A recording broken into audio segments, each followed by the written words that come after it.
what's the deal? You know what I'm saying? It's your boy Cartier, you in Cartier Well. Today we got another reaction video, bro. It's really just that simple. I need y'all to like, comment, and subscribe, man. Like, comment, and subscribe. You already know what it is. Turn on those post notifications, bro. I see y'all commenting, show love, all that. I appreciate the love, the hate, and all that. Like, just keep running it up, though. We need 5,000 subs like yesterday. So let's get them subs up today.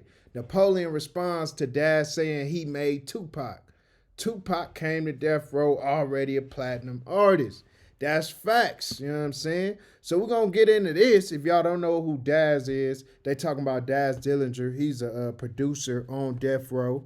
You know what I'm saying? Shout out to Daz. He from Long Beach, California native. But I don't know if Daz is right on this, man. Y'all let me know. The narrative, and I've been hearing this for a while now, man. Loud. Fuck going on? Years. How you feel about the people that say that Death Row made Tupac? I don't, I would say that before, well, man, everybody might know before Pac went to Death Row, he was already big. Facts. He was already selling millions. You know what I mean? He was already acting. He was already selling millions of records. He was already, a superstar. Pac was already a superstar. I think Death Row did add to, his celebrity Definitely. status, the same way he added to Death Row. You know what I mean? I think they pushed each other because Death Row was already a big record label as far as the records, the rappers they had on it. Pac was already coming as his own star. You know what I mean? So I think they just complemented each other. That's all. Pac was already big. Death Row was already big. They complemented each other. Pac. Hey, that's a good point. No cap. I ain't even gonna lie to you, man. Tupac, he did a lot for Death Row because I think he brought versatility to Death Row. He already had Dear Mama. You know what I'm saying? You got I Get Around. You got man, Keep Your Head Up. You got all these hits.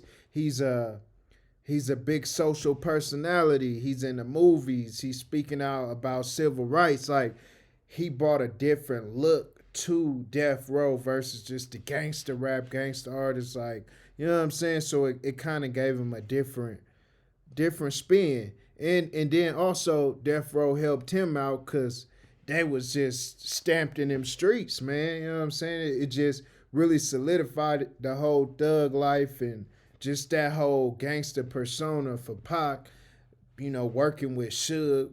And if y'all don't know Suge, like he was trying to sign Pac. Like he been trying to sign Pac. Like he was already, you know what I'm saying? Pac was on his radar a long time before he signed to Death Row. So, you know what I'm saying? I can see that. They both helped each other. Sell more records when he went on Death Row. But he was already selling, he was already a platinum selling artist for sure. Yeah, that's facts. I mean, he was a platinum artist before he went to Death Row. I even did some Yep. research right now, and I went to the website where they give you the plaque when you go to platinum. And yeah, I'm looking at it right now, and they got Tupac down as a platinum artist before he went to For Death sure. Row. They Sheesh. say that Me Against the World and Strictly for My Niggas went platinum before Tupac went to Death Row. Man. And not to mention, That's 2 platinum albums before Death Row. That's big. You know what I'm saying? So, you know what I mean? Daz, what you talking about, Daz? They ain't brought him up, but what are you talking about, Daz? he was in big movies too. So Choose Poetic Justice. Now, Pac was Yep. already known. I think they complemented each other. I think I haven't seen it all, but I seen a few, clips from Daz, saying some stuff. But I'm gonna keep it real, bro. I think just that for clarification, because I don't I wouldn't say Daz and Corrupt and them was hating on Pac. I'm gonna just be honest, you know what I mean? And I'm Mm. more close to Corrupt than Daz, of course. Like, you know what I mean? Daz, we always the same. We was around, but I definitely wouldn't say that they was hating on Pac. These two, you know what I mean? Because like Daz said that they was giving him beats. They really was on it like that. They really was Facts. coming in the studio, Daz and Corrupt, and they was excited to be on songs and they was excited to get Pac beats and stuff like that. You know what I mean? So just to clarify that, but I like that, like, cause he was actually there. Napoleon was a part of the Outlaws, a member of, that was Tupac's group. So I like how he gave his firsthand experience. He was like, from what I saw, they was excited. They was stoked to be working with Pac. Like, nigga, this is a legend, straight up. You know what I'm saying? So it get tricky, man. It get tricky because maybe that was a front and behind the scenes they was hating, but I don't necessarily think so. I think they had a real relationship with Pac, and it seemed like it was genuine. You know what I mean? Even Dre, I can't even say, if Dre, I don't, everybody can say what they want, but Dre wasn't even around like that. I think he was already Dre, and he was in the cut. He wasn't coming in the studio really, so I don't think he probably had anything. And I wouldn't even be saying that about Snoop if it wasn't for like the interviews and stuff he be saying. Mm, I wouldn't even be able to look back at it and say, well, Snoop, from the way he was moving, he had something against him. Pop. I started saying this when I started seeing these interviews and the stuff he was saying. You know what I mean?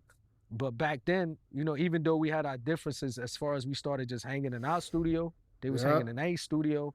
Corrupt and Daz, they really did have a lot of love for Pop. I'm gonna keep it real. We gotta keep it real. Yeah, that's real talk, man. And that's the reason why I didn't say Dad's name, because I wasn't trying to point him out. Because I know a lot of people that been saying that over the years and pushing that narrative. But I Yeah, do agree when it comes to Dads and Corrupt. I can't think of one time that they exactly. said anything suspect about Pac. They always show Mm, him love. You could tell they got love for Pac. Yeah. So and just to clarify, even with Snoop, like I said, I don't know what's in the heart of a man. Only God knows what's in the facts. heart of a man. I can't say if he was jealous. I just know his interviews and the way he speak on Pac is not how a homie speak on his dead homie. You know what I mean? You Mm, don't think of you try to like you don't try to show your homie in a negative light because he's dead. He's not here to even defend himself. Okay, when you have enemies talking about Pac, everybody talk about everybody have their opinion.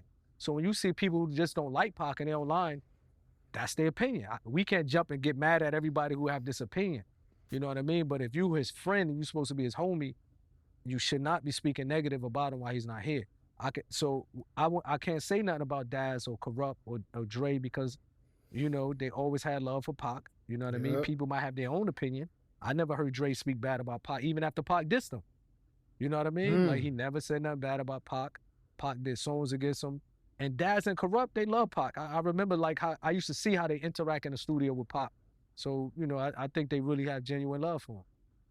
Yeah, I agree. Just me thinking about some of the comments that Snoop made about Pac over the years, Yeah. man. Like when you say stuff like, hit him up, I never thought that song was all that. mm. I don't know, man. That's a little weird to make a comment about that, about, somebody that you called a friend, Yeah. you know. That's what just threw me off. Just, you know what I mean? Just Hey man, I don't know. It's kind of tricky because sometimes they say you gotta watch the people closest to you, your friends and your enemies. So it could have been a little bit of jealousy. I mean, I'm not sure, or it's just a competitive sport thing. You know what I mean? Snoop is Snoop. He's stamped. He a legend. Pac is Pac. Stamp legend. They both did great things in their own right. Same label, and all that. So it's just you gotta kind of like. I don't necessarily think Snoop was a hater. You know what I'm saying? Or he felt this, that, and the third about him, or he would have said it. You know what I mean? He just, I mean, you could not like a song. You could say a song, not all that. Even though your homie made it, your brother made it. Like, I don't necessarily think that's a hater, but we don't need to be talking about bad about our dead friends. That's out. You know what I'm saying? Straight up, that's out. But man, what y'all think? Y'all let me know in them comments, man. from what I hear in this interview, it just had me, you know what I mean? And I know people, nobody's picking on Snoop and want to come on and keep talking about him, but it is what it is. It's just that you don't, if you got love for an individual and he died, you're not going to be, throwing him under the bus. You're not going to be saying nothing negative about him, even if, you might have something to say, but you still going to say, well, you know what? He been dead, man. Let me just not even say anything. You feel me? But back to people saying that Death Row made pop. I could, he sold more records when he was on Death Row. You know what I mean? Hmm. So people might look at it from that standpoint of view, where they might say, well, he wasn't selling 20 million records until, I Damn. think I think they both complemented each Man, other. shout out to Pac selling 20 million records. That's crazy, bro. 20 million, bro. That's insane, man. Shout out to Tupac. Shout out to Snoop. Shout out to Daz. Shout out to Death Row, bro, cause that's big, man. That's really huge, bro. 20 million records. Like artists ain't really doing that nowadays, bro. Like that's just that's just the facts. You know what I'm saying? So I like how he got this non-biased opinion and he kind of telling both sides of it. Like, you know, Death Row did elevate Pac. That's a fact. You know, he did go from this amount to that amount. Like there was a difference, but man, it was both of them, man. If you ask me, because they was able to promote Pac the way he needed to be promoted. You know what I mean? He was able to go to Suge and say, I need this marketing, I need that. And he had full backing when he was on Death Row. So he didn't have that on Interscope. You know, Interscope was always, they wasn't really allow him to really like clip his wings and go freely. Death Row, they wanted him like, bro, this is what you want to do. You want to do it? Go ahead. You know what I mean? So, but to be fair, he definitely sold more records on Death Row. But man, Pac was the biggest. He was already a big superstar. He was already, you know what I mean, a platinum selling artist. He was already in some of the biggest movies. Sheesh. And take that from him. And if we being honest, even though Tupac sold the most with All Eyes on Me, most people would say Tupac's best body of work is Me Against the World. And you got some people that will say that Machiavelli is better than All Eyes on Me. Even me, I'll say that. Yeah, he was different. He was, yeah, it is what it is. You know, you have some, and I think he was going through different stages of life when he was doing Me Against the World. He was at another stage of life with All Eyes on Me. And when he did Machiavelli, he was heated but calm. Like All Eyes on Me, I think I would say he was more, he fresh out of jail, so heated. Machiavelli album, he was a little more calm and more a little strategic. You know what I mean? And he was just growing. Hey man, it's Cartier. You in Cartier World. Y'all let me know what y'all think, bro. Straight up, man. Let me know in them comments, bro. Was Daz hating? Was Snoop hating? Did Death Row make Pac? Was he already a star to y'all? Obviously he was. That's just obvious. But yeah, man, it's Cartier. Y'all let me know, bro.